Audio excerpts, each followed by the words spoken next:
জুমার দিন পবিত্র মসজিদ ঘরে আসার এবং বসার যে মালিক আমাদেরকে তৌফিক দান করলেন, আমরা সকলেই জোরসোরে বলি আলহামদুলিল্লাহ।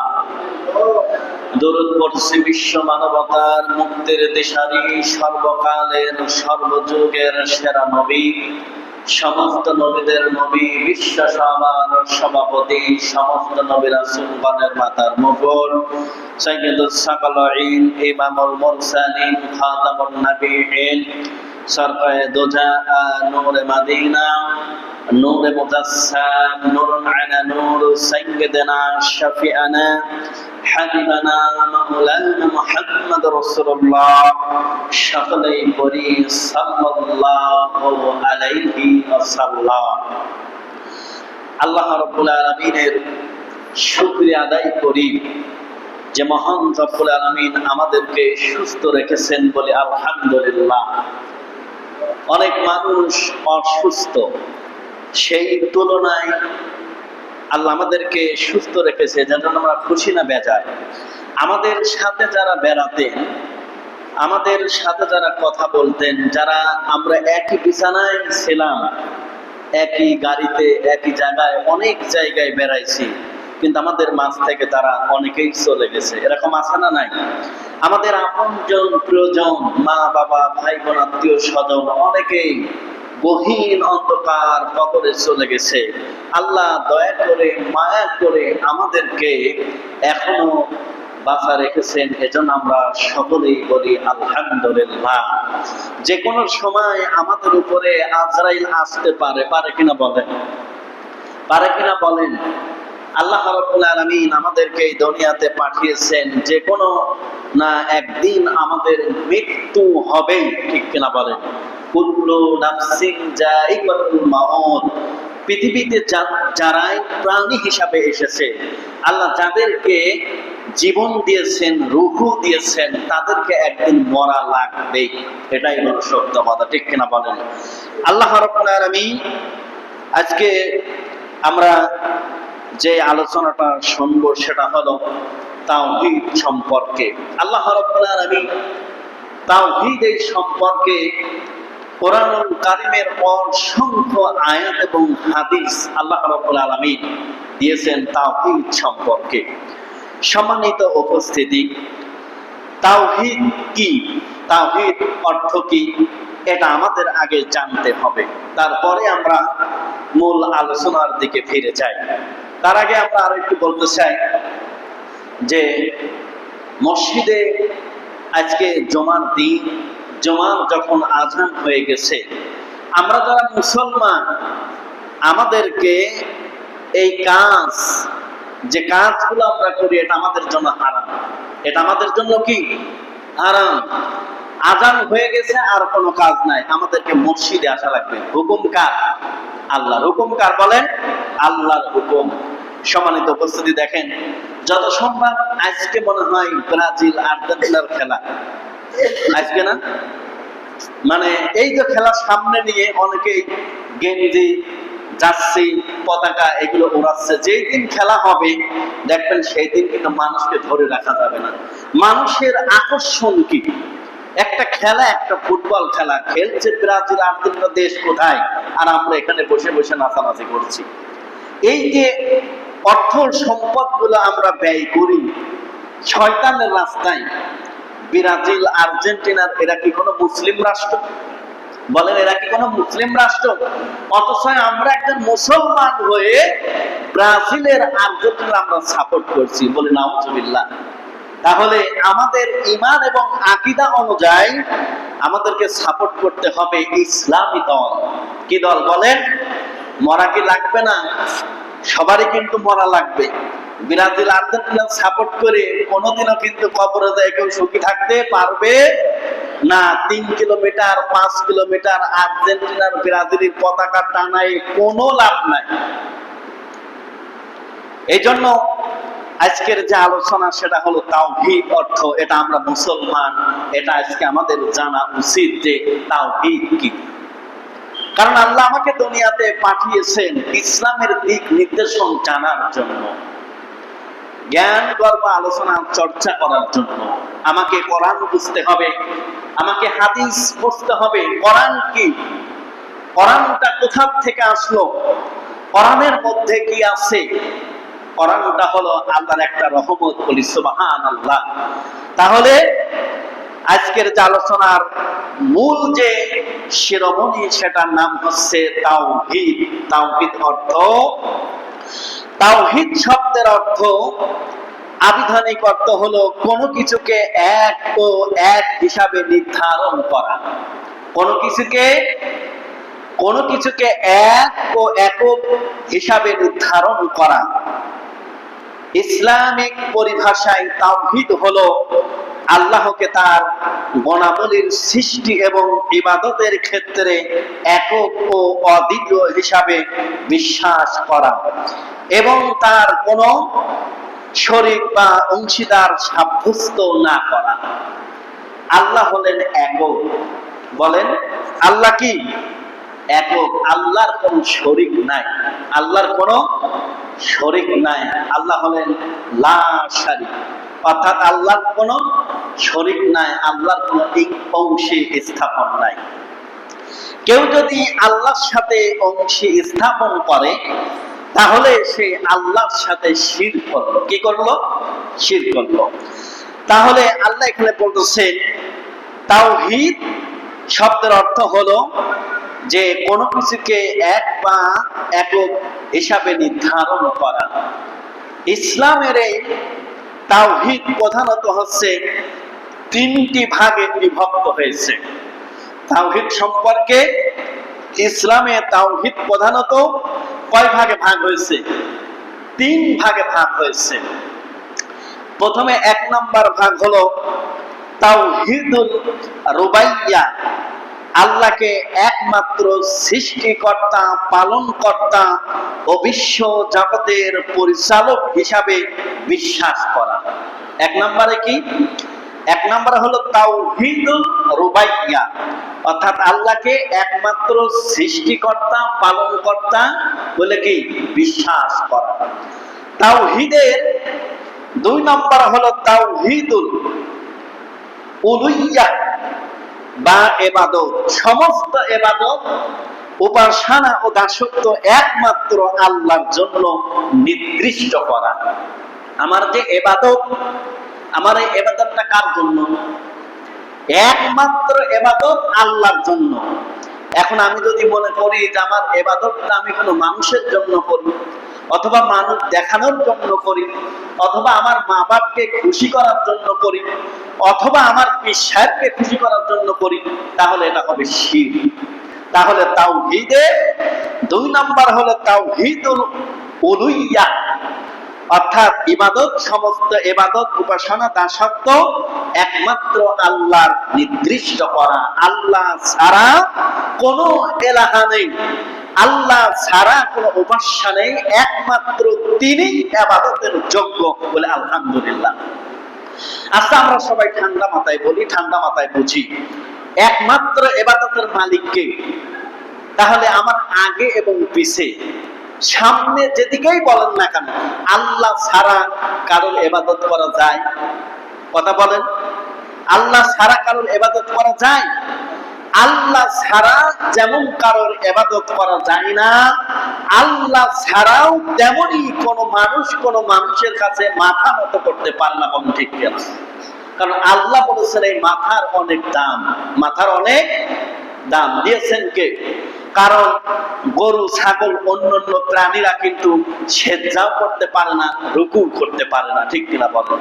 আল্লাহ রাব্বুল আলামিন মানুষকে মাথা দিয়েছেন, এই মাথাটা শুধুমাত্র একমাত্র নিচু করবে, শুধুমাত্র আল্লাহর কাছে সেজদা অবনত হবে, একমাত্র শুধু আল্লাহর কাছে। বলেন ঠিক কিনা? মাথাটা এমনি এমনি দেই, কিন্তু যেখানে সেখানে ঢিপ দাও, যেখানে সেখানে সেজদা দাও, মাথার পাইলে তিনটা সেজদা দিয়ে দিলে, এর মানে না। তাহলে তিন নম্বরে হলো তাওহীদুল আসমা ওয়াস সিফাত। কোরআন ও হাদিসে বর্ণিত আল্লাহর কিছু সুন্দর নাম আছে। আল্লাহ রাব্বুল আলামিন সুউচ্চ গুণাবলীকে অন্য কারোর সাথে তুলনা না করে আল্লাহর জন্য একমাত্র সাব্যস্ত করা। একমাত্র কি? সাব্যস্ত করা। আল্লাহর অনেক নাম আছে। আমরা যারা তালিমুল কোরআন যারা পড়ি, তালিমুল কায়দা যারা পড়ি, সেখানে আল্লাহর ৯৯টি নাম আছে। আল্লাহু লা ইলাহা ইল্লাহু আল আসমাউল হুসনা, এরকম সিফাতে আল্লাহর ৯৯টি নাম আছে। কোরআনুল কারীমের ভিতরে আল্লাহর অসংখ্য নাম আছে, সিফাতের নাম সমূহ। যে যেই নামে আমরা আল্লাহকে ডাকতে পারি, যে যেই নামে আমরা আল্লাহকে পছন্দ করতে পারি। সম্মানিত উপস্থিতি, তাহলে তাওহীদ সম্পর্কে আমরা জানলাম যে তাওহীদ অর্থটা কি। তাওহীদের প্রধানত ৩টা ভাগে ভাগ করেছেন। কয় ভাগে? তাহলে আমি ৩টা ভাগ আমি আপনাদেরকে বলেছি। সম্মানিত উপস্থিতি, আল্লাহ রাব্বুল আলামিন কোরআনুল কারীমের ভিতরে তাওহীদ সম্পর্কে বলতেছেন, আউযু বিল্লাহি মিনাশ শাইতানির রাজিম, বিসমিল্লাহির রহমানির রহিম।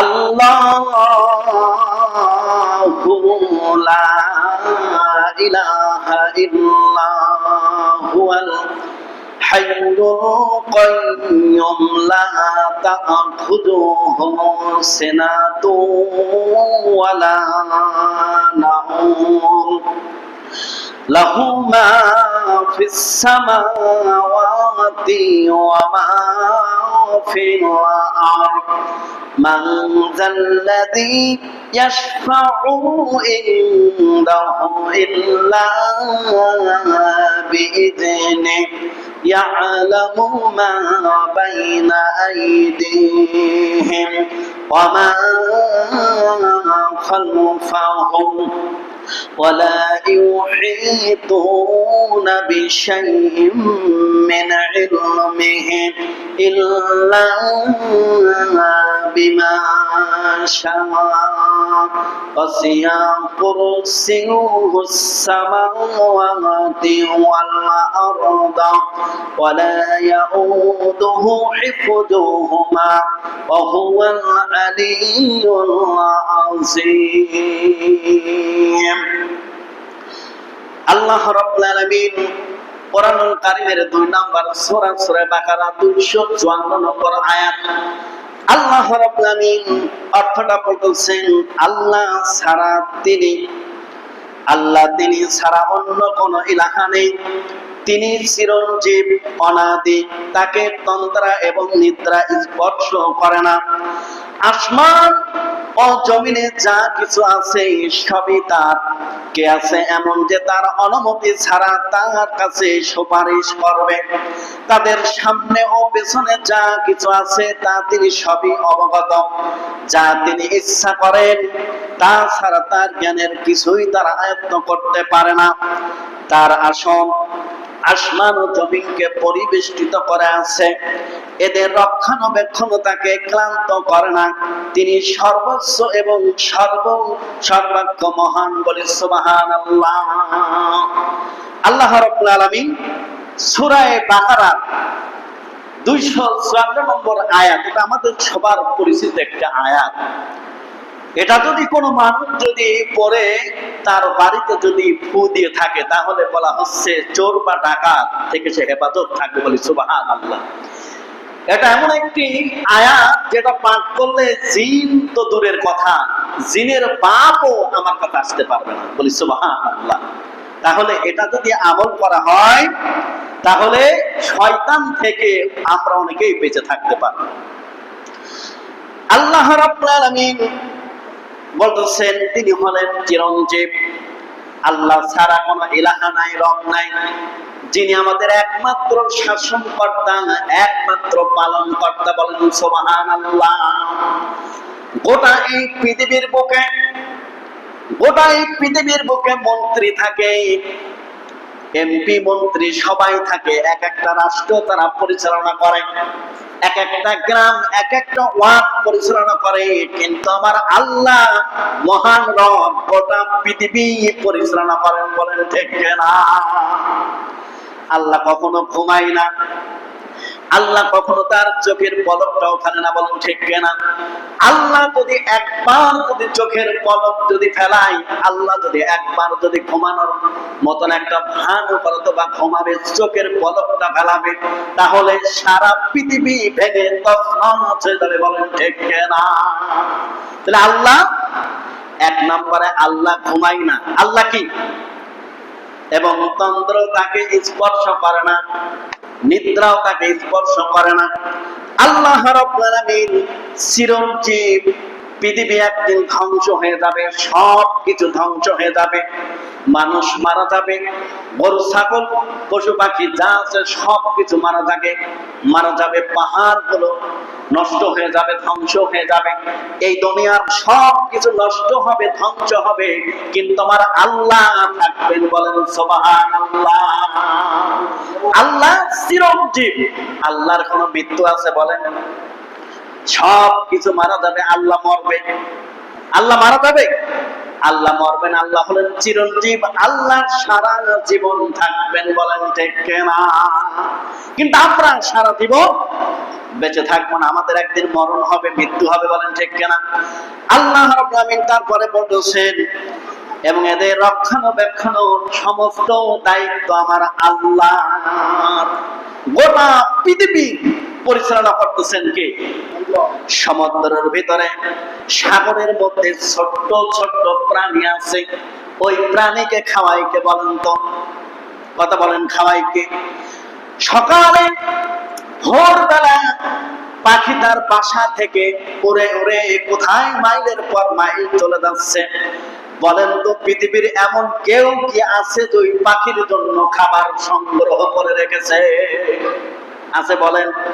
সেই পাখির খাবারের ব্যবস্থা করেন কে? পাখির খাবারের ব্যবস্থা কে করেন? সমুদ্রের তলদেশে যে প্রাণী আছে, সেই প্রাণীরও খাবারের ব্যবস্থা করেন কে? আর আমরা তো মানুষ, 18,000 মাখলুকাতের ভিতরে শ্রেষ্ঠের সেরা জীব আমরা হলাম মানুষ। এই মানুষের জন্য আল্লাহ রিজিকের ব্যবস্থা কি করি নাই? বলেন। মানুষের জন্য আল্লাহ কিন্তু রিজিকের ব্যবস্থা করেছেন। আল্লাহ সব কিছুর ব্যবস্থা এই মানুষের জন্য করে রেখেছেন। আল্লাহ রাব্বুল আলামিন বলতেছেন, এই দুনিয়াটা হলো মুমিনদের জন্য জেলখানা, আর কাফেরদের জন্য হলো জান্নাত। যারা এই দুনিয়ায়, যারা ঈমানদার, যারা মুমিন, তারা মারা যাওয়ার পর পরে তারা আল্লাহ তাদেরকে জান্নাত দেবে। কিন্তু কাফেররা যারা এখানে যারা আরাম আয়েশায় আছে, এরা মারা গেলে এদেরকে আল্লাহ জান্নাত দেবে না। বল ঠিক কিনা? তাহলে এটা মুমিনের জন্য কি? মুমিনের জন্য এটা জেলখানা, ঈমানদারের জন্য এটা জেলখানা। আর মারা যাওয়ার পরে আল্লাহ এই ঈমানদার লোকদেরকে যেন আল্লাহ কি? জান্নাত দেবে। আল্লাহ রাব্বুল আলামিন তারপরে বলতেছেন, ওয়া ইলাহুকুম ইলাহু ওয়াহিদুন লা ইলাহা ইল্লা হুয়ার রাহমানুর রহিম। আল্লাহ রাব্বুল আলামিন কোরআনুল কারীমের 2 নম্বর সূরা, সূরা বাকারা 162 নম্বর আয়াত, আল্লাহ তাআলা বলেছেন, তোমাদের ইলাহা এক। তোমাদের ইলাহা কয়জন? তোমাদের ইলাহা এক ও একক ইলাহা, সেই রহমান রহিম ইলাহা ছাড়া দ্বিতীয় অন্য কোন ইলাহা নেই, অন্য কোন ইলাহা নেই। আমরা মানুষ, অনেক মানুষ ইলাহা বাদ দিয়ে, রব বাদ দিয়ে, আল্লাহকে বাদ দিয়ে অনেক মানুষ অনেক মানুষের উপাসনা করে। আছে না নাই? অনেক মানুষ অনেক পীরের দরবারে যায়, আছেন আমাদের দেশে? বলেন। আপনার এই পশ্চিমবঙ্গ থেকে বেশিরভাগ মানুষ কিন্তু আসে, খাজা বাবার দরবারে যায়, অনেক দরবারে তারা যায়, সেই পীরের যেই নির্দেশনা অনুযায়ী তাদের জীবন পরিচালনা করে। এরকম আছে না? অনেক পীর আছে, সেই পীরের নামাজই নাই। কিন্তু আল্লাহ বলতেছেন আল্লাহ ছাড়া তোমাদের কোনো মাবুদ নাই, তোমাদের কোনো উপাস্য নাই, ইলাহা নাই, একমাত্র আমি তোমাদের রব, আর একমাত্র তোমরাই আমার গোলামি করো, ইবাদত করো। কার কথা? তাহলে কি আমরা ইবাদত করব? আল্লাহর। কার ইবাদত করব? মাথাটা নত করব কার কাছে? গোলামি করব কার কাছে? সাহায্য চাইবো কার কাছে? অসুখ হলে বিপদে পড়লে সাহায্য চাইবো কার কাছে? বলেন তো। সূরা ফাতিহা নামাজের ভিতর আমরা পড়ি ইয়্যাকা না'বুদু ওয়া ইয়্যাকা নাস্তাঈন। আল্লাহ আমরা তোমার ইবাদত করি আর তোমার নিকটে সাহায্য চাই। বলেন ঠিক কিনা? তাহলে বিপদে পড়লে, অসুখ হলে, বালা মুসিবতে পড়লে সাহায্য চাবো কার কাছে? কার কাছে সাহায্য চাবো? কোথায় কি লেখা আছে যে অমুক মাজারে যায়, অমুক কবরের পাশে যায়, অমুক বড় হুজুর দাদা হুজুরের কাছে সাহায্য চাও, তোমাকে সাহায্য করবে? একমাত্র ইলাহা ছাড়া, রব ছাড়া কারো কাছে সাহায্য চাওয়া যাবে? আর যদি চাই, যদিও চাই আল্লাহ ছাড়া কোনো ইলাহা নেই, এরপরেও যদি কোনো মানুষের কাছে সাহায্য চাই, তাহলে কি হবে? শিরক হবে। কি হবে?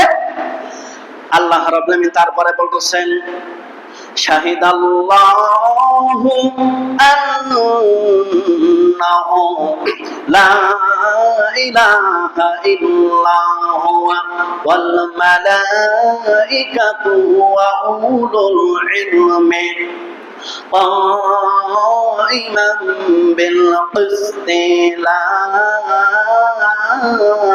إله إلا هو العزيز الحكيم। কোরআনুল কারীমের ভিতরে আল্লাহ সাক্ষ্য দিয়েছেন যে তাকে ছাড়া আর কোনো উপাস্য নেই। বলেন সুবহানাল্লাহ। কোরআনের ভিতরে আল্লাহ সাক্ষ্য দিচ্ছেন যে আল্লাহ ছাড়া কোনো উপাস্য নেই। তারপরেও যদি আমরা উপাস্য বলে কাউকে যদি খুঁজি, তাহলে আল্লাহর সাথে কি করা হবে? শিরক করা হবে। আল্লাহ রাব্বুল আলামিন তারপরে বলতেছেন ফেরেশতাগণ এবং ন্যায়নিষ্ঠ জ্ঞানীগণ সাক্ষ্য দিয়েছেন যে তিনি ছাড়া আর কোনো ইলাহা নেই, তিনি পরাক্রমশালী ও পরাক্রমময়। বলেন সুবহানাল্লাহ। তিনি আমাদের রব, তিনি আমাদের পালনকর্তা। কত সুন্দর কথা যে তিনি ছাড়া আমাদের কোনো ইলাহা নেই। কথাটা কি ভালো না বলেন? তিনি ছাড়া একমাত্র আমাদের কোনো উপাস্য নেই।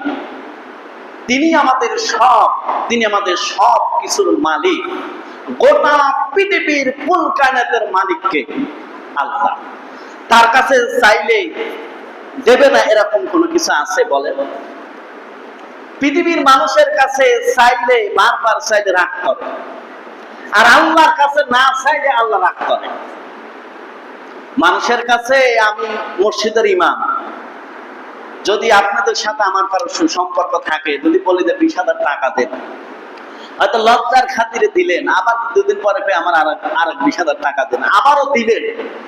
আবার যদি বলি 3,000 টাকা দেন বা 10,000 টাকা দেন, এইবার কি আপনি আমার সাথে ভালো ব্যবহার করবেন নাকি রাব ব্যবহার করবেন? বলেন। রাব ব্যবহার করবেন কিনা? কথা বলেন, করবেন কিনা? ভালো ব্যবহার কিন্তু করবেন না, কারণ বারবার টাকা চাইলে আপনার মনের কাছে খারাপ লাগবে যে ইমাম সাহেব লাগাইছে কি। আল্লাহ বলতেছেন মানুষের কাছে চাইলে মানুষ রাগ করে, মানুষ গুসা হয়, মানুষ তোমাকে খারাপ বলে, গালি দেয়।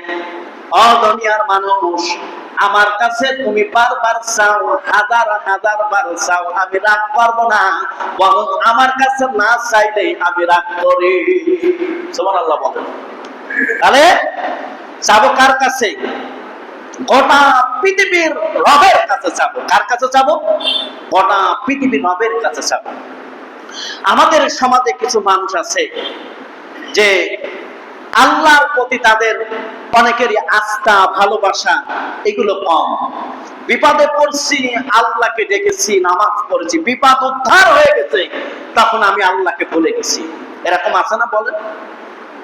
বিপদে পড়লে আল্লাহ আল্লাহ করে, বিপদ কাজে গেলে আল্লাহ আল্লাহ করে না। এটা কি মুসলমানের ধর্ম?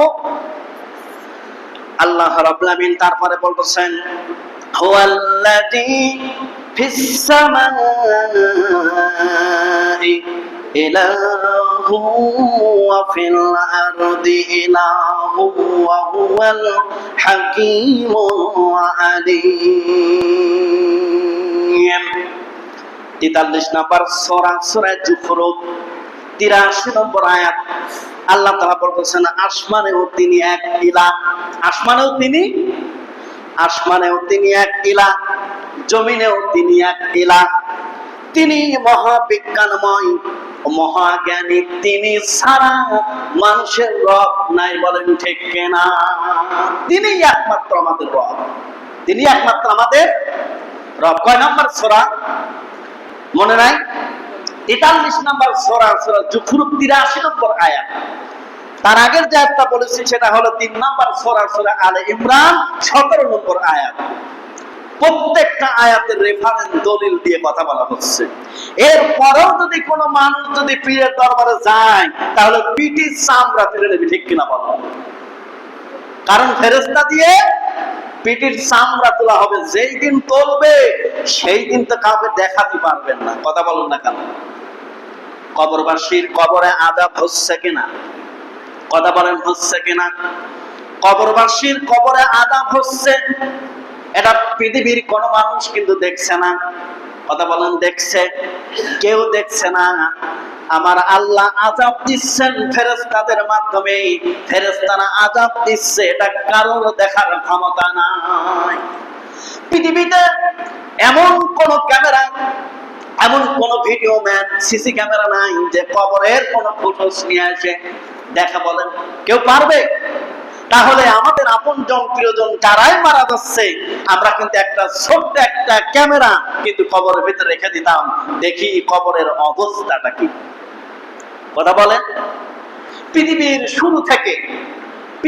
শুরু থেকে এ পর্যন্ত যত মানুষ মারা গেছে, একটা মানুষের সাথে আমাদের দেখা হয়েছে? কথা বলেন দেখা হয়েছে? সাক্ষাৎ হয়েছে, কথা হয়েছে, এরকম আছে কোন নজির, কোন প্রমাণ আছে? বলেন। তাহলে এটাই বাস্তব প্রমাণ যে আল্লাহ আছে, জাহান্নাম আছে, জান্নাত আছে, এলাহা ছাড়া মানুষের কোনো রব নাই। এটাই সত্য, এটাই বাস্তব, ঠিক কিনা বলেন? এরপরেও যদি কোনো মানুষ যদি না বোঝার ভান করে চলেন তাহলে এর জন্য আপনিই দায়ী হবেন, ঠিক কিনা বলেন? আল্লাহ রাব্বুল আমিন তারপরে বলতেছেন فَاعْلَمُوا أَنَّهُ لَا إِلَهَ إِلَّا اللَّهُ وَاسْتَغْفِرْ لِذَنبِكَ وَلِلْمُؤْمِنِينَ وَالْمُؤْمِنَاتِ। সূরা মুহাম্মদ 47 নম্বর সূরা 18 নম্বর আয়াত। সূরার নাম কি বলেন? সূরা মুহাম্মদ 47 নম্বর সূরা 18 নম্বর আয়াত। আল্লাহ তাআলা বলছেন, হে মুহাম্মদ জেনে রেখো আল্লাহ ছাড়া কোনো ইলাহা নেই। আল্লাহ নবীকে বলছেন, কারণ নবীর যুগেও কিন্তু খারাপ মানুষ ছিল কিনা বলেন? নবীর যুগে যে সমস্ত খারাপ মানুষ ছিল, এক নম্বরে ছিল আবু জেহেল। নাম কি বলেন? এই যে যত সারা পৃথিবী থেকে যত হাজিরা হজ করতে গেছে, হাজিদের নাকি ওই আবু জেহেলের সীমানায় গেলেই নাকি পেটের ভিতরে মশার মারে, আর ওখানে টয়লেট না করা পর্যন্ত তার ভালো লাগে না। তাহলে কত ভালো মানুষ ছিল! কথা কন না কেন? খুব আল্লাহর ওলি ছিল। বলেন এত বড় নামই কিন্তু আবু জেহেল। এই আবু জেহেল, ফেরাউন, নমরুদ, সাদ্দাত, সারা পৃথিবী খুঁজে দেখেন কোন মুসলমানের সন্তানের কিন্তু কেউ আবু জেহেল, ফেরাউন নাম রাখি নাই। কথা বলেন না কেন? কারণ এদের চরিত্র, এদের কালচার কতটা ভালো না। তাহলে আল্লাহ তাআলা বলতেছেন, হে মুহাম্মদ জেনে রেখো আল্লাহ ছাড়া কোনো ইলাহা নেই। আল্লাহ সূরা মুহাম্মাদের ভিতরে 47 নম্বর সূরা 18 নম্বর আয়াত আল্লাহ জানা দিলেন, হে মুহাম্মদ আল্লাহ ছাড়া কোনো ইলাহা নেই। আমার নবী কি কম বুঝতেন আপনার চেয়ে? আমার নবীর কি জ্ঞান কম ছিল আপনার চেয়ে, না চেহারা খারাপ ছিল বলেন, না মাথা খারাপ ছিল? তারপরেও আল্লাহ বলতেছেন, হে মুহাম্মদ, আল্লাহ ছাড়া কোনো ইলাহা নেই। তাহলে আমরা আল্লাহ বাদে এখনো যারা ঘোরাফেরা করছি, এদের অবস্থা মারা গেলে কি হবে ওই জানে, আর কেউ জানে না, বলেন ঠিক কিনা? আল্লাহ রাব্বুল আমিন তারপরে বলতেছেন, তোমার অপরাধের জন্য তার নিকট ক্ষমা চাও, এবং মুমিন নারী ও পুরুষের জন্য তোমার অপরাধের জন্য, নারী এবং পুরুষদের জন্য তুমি ক্ষমা চাও কার কাছে? হক হলো দুইটা। এক নাম্বার হক হলো আল্লাহর হক, দুই নাম্বার হক হলো বান্দার হক। মুহাম্মদকে আল্লাহ রাব্বুল আমিন শিক্ষা দিয়েছেন, হে নবী, ক্ষমা চাও নারী এবং পুরুষের জন্য তোমার রবের কাছে। আমি যদি অপরাধ করি, আমি যদি অন্যায় করি, আল্লাহর কাছে ক্ষমা চাইবো কার কাছে? বলেন কার কাছে? আল্লাহর সাথে শিরক করেছি, অংশ স্থাপন করেছি, ইলাহাকে রব বলে মেনে নেয়নি, আল্লাহকে আল্লাহ হিসাবে মেনে নেয়নি, আল্লাহর সাথে আমি গাদ্দারি করেছি। আর এই গাদ্দারি করার কারণে আল্লাহ বলতেছেন আমার কাছে ক্ষমা চাইতে হবে কার কাছে?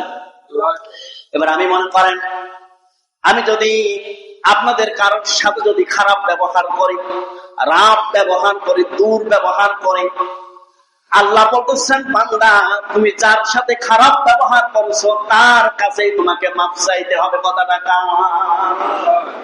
তাহলে আল্লাহর কাছে অপরাধী করলে, আল্লাহর কাছে অন্যায় করলে ক্ষমা চাইতে হবে কার কাছে? কথা বলেন কার কাছে? আর বান্দার কাছে অন্যায় যদি করেন, অপরাধ যদি করেন, তাহলে বান্দার হাত পাও জড়া ধরেও মাপ চাইতে হবে। মানে ঠিক কিনা? এটা কার কথা? তাহলে কত মানুষ দেখেন কবরে ঘিরা খেয়ে আছে কিনা বলেন? ভাইয়ের সাথে কথা হয় না, মায়ের সাথে কথা হয় না, সন্তানের সাথে কথা হয় না, চাচার সাথে কথা হয় না, প্রতিবেশীর সাথে কথা হয় না, আপনজন প্রিয়জনের সাথে কথা হয় না। এরকম ফ্যামিলি আছে না নাই? আছে। বলেন আছে না নাই? কোন মুসলমান যদি কোন মুসলমানের সাথে অন্যায় ভাবে যদি কথা না বলে তাহলে গুনাহ। আল্লাহ বলেছেন সে মুসলমানই না। এবার চিন্তা করেন, আল্লাহর সাথে যদি অন্যায় করেন তাহলে আল্লাহর কাছেই ক্ষমা চাওয়া লাগবে। এবার বান্দার কাছে অন্যায় করেছেন, বান্দার কাছেই ক্ষমা চাওয়া লাগবে। কথা কার? আল্লাহ তাআলা এই জন্য বলতেছেন মুমিন নারী এবং পুরুষের জন্য আল্লাহর কাছে ক্ষমা চাও। কি অপরাধ করেছো, কোন অপরাধের কারণে আজকে তুমি ক্ষমা চাচ্ছ, সেই অপরাধের কথাটা তুমি আল্লাহর কাছে বলো। আল্লাহ, আমার জীবনে এক ওয়াক্ত নামাজ ছেড়ে দিয়েছি, নামাজ কাজা করেছি, অন্য মানুষের হক নষ্ট করেছি। আল্লাহ তোমার হুকুম পালন করতে পারি নাই ঠিকভাবে। আল্লাহ তোমার কাছে মাফ চাচ্ছি, এই অন্যায় আর করব না। আল্লাহ তুমি আমার গুনাহ মাফ করে দাও। এই রূপগুলো আল্লাহর কাছে ধরতে হবে। আল্লাহ রাব্বুল আমিন তারপরে বলতেছেন ফাতাআলাল্লাহুল মালিকুল হাইয়্যু লা ইলাহা ইল্লা হুয়া রাব্বুল আরশিল কারীম। আল্লাহ রাব্বুল আলামিন সূরা মুমিনুন 23 নম্বর সূরা 115 নম্বর আয়াত আল্লাহ রাব্বুল আমিন বললেন, অতএব অতিশয় মহান ও শ্রেষ্ঠ আল্লাহ, তিনি প্রকৃত বাদশা। প্রকৃত বাদশাকে বলেন তিনি ছাড়া কোনো ইলাহা নেই। অতিশয় সম্মানিত আরশের মালিক তিনি। আরশ, এই যে আরশের কথা আমরা বলি, আসমান জমিন যা পৃথিবীতে আছে সবকিছুর মালিক আমার আল্লাহ। ঠিক কিনা বলেন? কিন্তু আমরা কিন্তু 1 শতাংশ জমি ছাড়ে দিতে রাজি না। ঠিক কিনা বলেন? এই 1 শতাংশ জমির জন্য লক্ষ লক্ষ টাকা চলে যাবে, লাশের পর লাশ হাঁটাহাঁটি করবে, কিন্তু 1 শতক জায়গা কেউ ছেড়ে। কিন্তু আল্লাহ বলছেন আসমান এবং জমিনের মালিক আমি মারা গেলে, চোখ বন্ধ হয়ে গেলে সবকিছু আমার পরে থাকবে। আত্মীয় স্বজনেরা, ছেলেরা, মেয়েরা, স্ত্রীরা সব আগের জন্য বসে থাকবে। কেউ গাড়িটা নেবে, কেউ বাড়িটা নেবে, কেউ ব্যাংকে চেক আছে কিনা, ব্যাংকে অ্যাকাউন্ট আছে কিনা, ইসলামী ব্যাংকে, অগ্রণী ব্যাংক, রূপালী ব্যাংক, সোনালী ব্যাংক, সবাই খোঁজ করবে, ঠিক কিনা বলেন? আমি যে মারা গেছি আমাকে মাটি দেবে, এরকম কিছু না, আগে ভাগাভাগি চলে। অনেক নিউজ আমরা দেখেছি, বাবা মারা গেছে, বাবার লাশ সামনে রেখে ভাই এবং বোনরা তারা জমি চিন্তা করে, দেখেন না আপনারা? এরকম অহরহর ঘটনা আছে। আল্লাহ রাব্বুল আলামিন তারপরে বলতেছেন, আল্লাহু খালিকু কুল্লি শাইইন ওয়া হুয়াল ওয়াহিদুল কাহার। 13 নম্বর সূরা, সূরা রাদ, 15 নম্বর আয়াত। আল্লাহ তাআলা বলতেছেন, প্রতিটি জিনিসের সৃষ্টিকর্তা একমাত্র আল্লাহ। প্রতিটা জিনিসের সৃষ্টিকর্তা একমাত্র আল্লাহ। এটাও সৃষ্টি করার মালিককে বলেন, এটা সৃষ্টি করার মালিককে, এটা তো এমনি এমনি হয়নি। এটা বিজ্ঞান গবেষণা করেছে, কোরআন রিসার্চ করেছে। এই ফ্যান যে মাথার উপরে ঘটছে, এটা কি কোরআন ছাড়া হয়েছে বলেন? হাতের যে এই যে ঘড়িটা বা ওয়াচ যেটাই বলেন না কেন, এই ঘড়িটাও কিন্তু এমনি এমনি হয়নি, বলেন? আমার চোখ, আমার নাক, আমার দাঁতগুলো, আমার কপাল, আমার দুইটা কান, আমার চুল, আমার যত প্রকারের শরীরে আল্লাহ অঙ্গ প্রত্যঙ্গ দিয়েছে, সব জিনিসের মালিক আমার আল্লাহ, ঠিক না বলো? সব জিনিসের মালিক একটা জিনিসের নাম যদি আপনি অস্বীকার করেন, সারা জীবন ধরে নামাজ পড়বেন, এক ওয়াক্ত নামাজ আল্লাহ দরবারে কবুল হবে না? কথা বলেন, হবে? যদি মনে করেন ফ্যান বিআরবি কোম্পানির, পাকিস্তানি কোম্পানির, আমেরিকা কোম্পানির, যে কোম্পানির হোক না কেন, পুরাই বানাইছে, এখানে আল্লাহর কোনো অবদান নেই, তাহলে আপনার ঈমান নাই। কথা বলেন, কি নাই? ঈমান নাই। এই জন্য ঈমানের দাবিদারি, ঈমান বিশ্বাস করতে হবে। আল্লাহ এই জন্য বলতেছেন, প্রতিটা জিনিসের সৃষ্টিকর্তা কেবলমাত্র আল্লাহ, তিনি এক শক্তির আধার। বলেন সুবহানাল্লাহ। কয় নম্বর সূরা? 13 নম্বর সূরা, সূরা রাদ, 15 নম্বর আয়াত। আল্লাহ বলেছেন, এক শক্তির আধার তিনি, তিনি যা সৃষ্টি করেন এখানে কারোর কোনো ক্ষমতা নেই, কারোর কোনো ভূমিকা নেই। এত বড় মসজিদ বানাইছে ইঞ্জিনিয়ার দিয়ে, মিস্ত্রি দিয়ে, তারপরে যোগালে দিয়ে, অনেক মিস্ত্রি দিয়ে এটাকে তৈরি করা হয়েছে, ঠিক কিনা বলেন? কিন্তু আল্লাহ গোটা আসমানটা বিনা ক্ষতির করে রেখে দিয়েছেন। বলেন সুবহানাল্লাহ। এখানে কারোর কোনো অবদান নাই, কারোর কোনো চেষ্টা নাই, কারোর কোনো শক্তি নাই। আমার আল্লাহ বলছেন, সব শক্তির আধার আমি, সব কিছু সৃষ্টি করেছি আমি। বলেন সুবহানাল্লাহ। এর একটা যদি কোনো মানুষ যদি অবিশ্বাস করে, তার ঈমান নাই, তার ঈমান নাই, ঈমান নাই, ঠিক কিনা বলেন?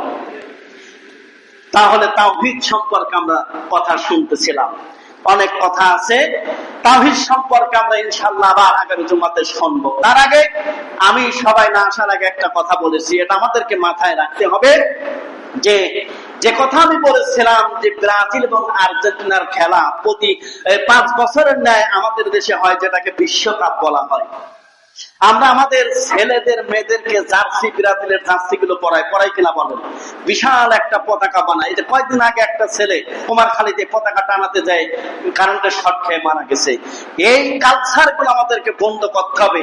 ইহুদিদের কালচার মুসলমানদের মধ্যে থাকলে তার ঈমানের লেশ মাত্রা নেই, ঠিক কিনা বলেন? আপনি কথা বলেন, লেশ মাত্রা থাকবে না।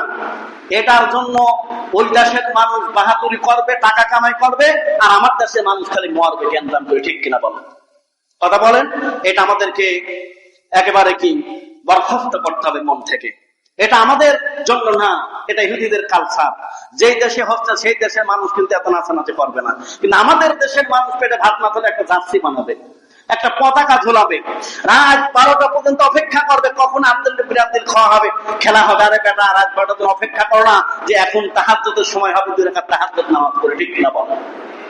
কেন নতুন বছর আসলে তুমি 2 রাকাত নফল নামাজ দিয়ে তোমার জীবন শুরু করতে পারো না? তোমার এই ব্রাজিল খেলার জন্য তোমার 5 বছর অপেক্ষা করা লাগে যে 5টা স্টারের গেঞ্জি আর 3 স্টারের একটা জার্সি গাইতে, হ্যাঁ? মানুষে খুব ভালো বলবে, এই ইহুদিদের কালচার আমাদের মাঝ থেকে বন্ধ করতে হবে সবাই ভালো থাকবেন, সুস্থ থাকবেন। আগামী জুম্মায় আমরা তাওহীদ সম্পর্কে ইনশাআল্লাহ কথা বলবো। আমাদের এই সপ্তাহে তিনি তাফসীর করবেন দুর্গাপুর বলস্তান মসজিদের সম্মানিত ইমাম ও খতিব নূর মোহাম্মদ সাহেব। ইনশাআল্লাহ আমরা তাফসীর আসবো, তাফসীর শোনার জন্য সবাইকে দাওয়াত করবেন। ইনশাআল্লাহ সবাই ভালো থাকে। জুম্মার কাবলা 4 রাকাত সুন্নাত পড়ে নি। আর মসজিদের আম করা হয়েছে অনেক সুন্দর আম, ঠিক আছে। বাকি নামাজ শেষে আমের দামাদামি হবে, যারা নেবেন ইনশাআল্লাহ পরে যোগাযোগ করবেন। অনেক সুন্দর আম মসজিদের, আমরা সবাই চেষ্টা করবো। চাচা এটা সামনে